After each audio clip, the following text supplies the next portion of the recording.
things that have happened to me this year. First, we're starting at the beginning, which was February of this year. I got my little brother, JJ. We visited him a few times before we brought him home. He was really adorable, and he still is at times. We were immediately bonded. Like, he loved me, I loved him, I'm the greatest big sister, you should know this. He's learned a lot and improved on many things, and the adoption should be finalized soon.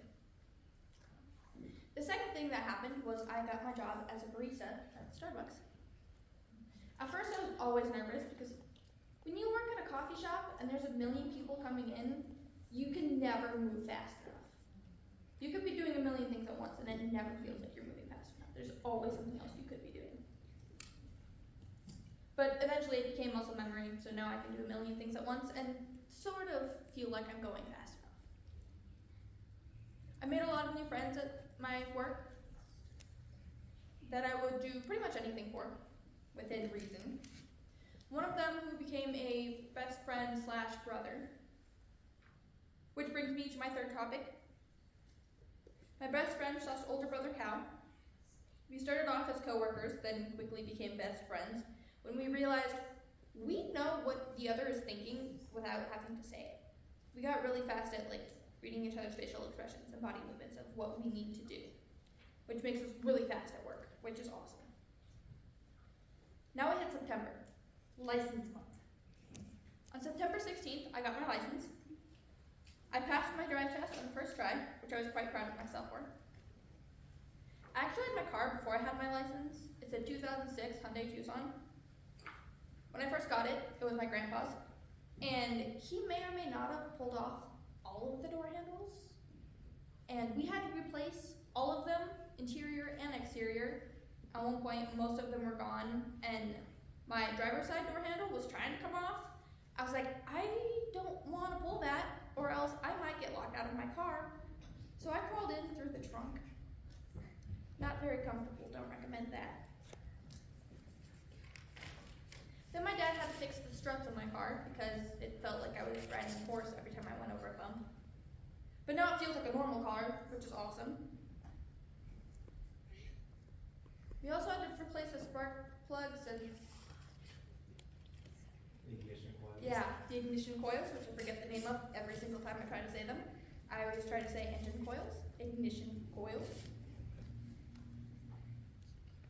So now it feels like a normal car when I drive it, which is awesome. Speaking of driving, Cal drives like a psychopath. When I found out we had the same Italian class, we started going out to lunch afterward. Cal cannot drive around roundabouts to save his life. He drives around them very fast, and he turns really hard. So usually I'm holding on to something for dear life, and he finds that hilarious.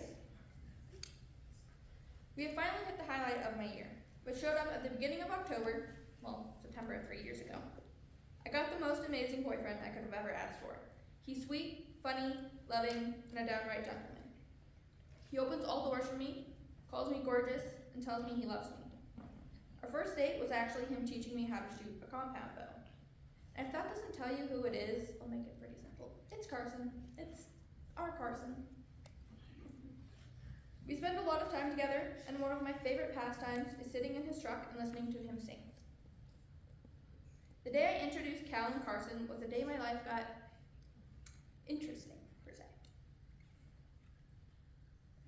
One night, Carson decided to go to youth group with me, and Cal decided to tag along. So we went and picked him up in Carson's truck, and then we went to youth group. On the way back, we were singing and dancing because we got along really well. And as I previously stated, Cal's a psychopath. So Carson hits the brakes, not too hard, but not soft either. Cal goes flying forward. He had his arm around my shoulder, so I didn't move. And Cal was just like, what is wrong with you? And I'm like, how's it feel to get flung around the car? And he's just like, well, you also moved. He flung you around the car too. I'm like, I didn't move. Then I gestured at his very tight grip on my shoulder. Psalms 37:4 says, delight yourself in the Lord, and he will give you the desires of your heart. I I have been gifted with all these amazing things this year, and I am extremely grateful.